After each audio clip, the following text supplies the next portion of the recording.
Anyhow, I learned one day that my father went to visit the American embassy in Stuttgart. And he came back and he told my mother and me that he registered there, but that it would take a lot of money to come to the United States because we had no one in the United States who would vouch for us. And you couldn't just leave and go to a country because no country would take you without having some idea of how you would live there and who would pay for you. And so he said, the only way we can get to the United States is to have money outside the country. But this is very dangerous for me because there are laws, and if they catch me, they can kill me or they can kill the whole family. But nevertheless, he said, whatever happens here, you are to remain silent like I asked you before. Whatever you hear, you know nothing. You don't answer anything, you don't tell anybody anything, you know nothing. But I knew very well that my father was taking gold coins, which he bought from a jeweler, and at night they were melting the coins with the jeweler and hammering them into bracelets, which my mother wore under her dress, under the sleeve of her dress.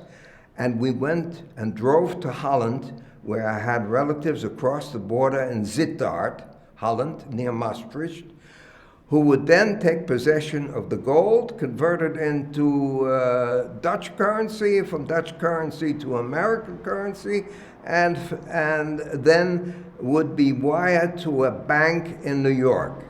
And when the amount reached the right number so that the American consul would be satisfied, we would get our visa. As a result, there were many trips in which I actually took part. It was all my father's ideas about getting the money out. Somehow he managed to convert cash that nobody knew about into these various things. And occasionally he would put a Leica camera on me and a nice watch. And we drove to Holland, where I would forget to take the Leica camera and the watch back with me, knowing that they would be sold in Holland for guilder and converted into dollars and sent to the United States. I was at this time 9 years old, but I was very, very astute and completely aware of the fact of international money transactions, conversions of currency from one to the other, the value of gold versus the mark, and so forth and so on. This went on for over a year until we lost our car, when they seized our car. But by this time, there was finally enough money available, and we got our visa. And at the same time, Kristallnacht occurred, and I knew it ended the school, which I was not unhappy about, because I thought it was useless to go to school any further in Germany anyhow. And our last day, I was sent to the grandparents. We no longer lived in the center of the city. We moved to the edge of the city.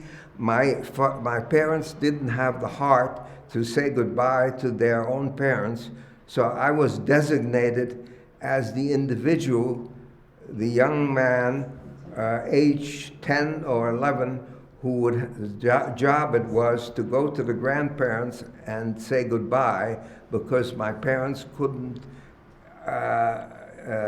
sustain the emotional component, and they thought that I could. So in a way, I suddenly aged. I may have only been 10 or 11, but I aged to the age of 20, and in my behavior. And I still remember we got onto a train at the Hauptbahnhof, and my father said, "We are now taking the train to Holland, but at the border, they may check you. Please, whatever they ask you, don't say anything. Say as little as possible." So the train approached the Dutch border, and then just before, maybe 1 kilometer before Holland, the train stopped. Two SS men got onto the train. They separated me from my parents. They had me completely undressed, and they started asking me, "What is your name?" which I gave them. "What is your address?" which I gave them. And then they asked me, "Where are you going?" I said, "I don't know." I knew full well, I knew the address where I was going. I knew the people I was going to, but I made believe I knew nothing. They said, "Do you have any family in another country?" I said, "I don't know." "Do you know how your parents are going to live when they get to another country?" "I don't know." And it was one "I don't know" after the other. Finally, I could hear the two SS men whispering together something about, "He must either be very stupid or he is very indoctrinated. We're wasting our time with him. Tell him to put his damn clothes on and get out of here," which is just what I wanted.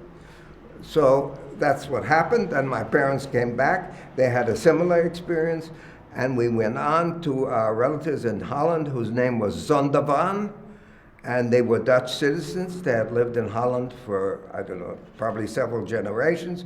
And my father begged them to also leave Holland because the town of Sittard was maybe less than 10 kilometers from the German border. And he said, "You are in great danger." But they said, "No, Holland has always been neutral. We are going to stay put and stay here. Nothing will happen."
After not being able to convince them to leave and to pick up any additional money that we had pushed over the border, the German government had only allowed us to take 10 marks, I believe, each.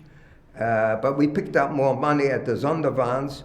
And then I remember going to Hoek van Holland, where we took a ferry, which we took at night. I remember being very seasick. It was the first time I was ever on an open ocean. And the ferry crossed over to England, to a town called Harwich, England, from where we took a train to London. The recollection that I have is, I said to myself, the English must burn a lot of coal because every house seemed to have 8 or 10 chimneys. I said, my God, I've never seen so many chimneys in all my life. All of England must be one chimney. Anyhow, we passed through London and we went to Southampton, where we boarded a ship called the SS President Harding, which was a United States ship.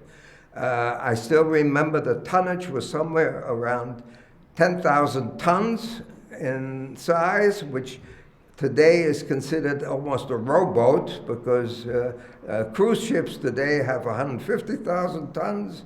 And we got on the SS President Harding, and we got into the cabin, and we were promptly seasick, all of us, my mother, my father, and I.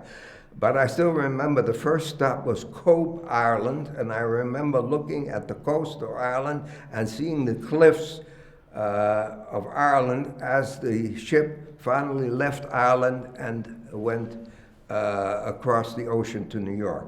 I still remember the ship as being very scary, because when you looked, it was March. And when you looked at the ocean in front of the ship, it looked like the ocean was much higher than the ship, and the ship was going up and down and up, side and side. And I could see at times that all the chairs in the dining room went from one end to the other, and I was wondering how we would ever get across that ocean.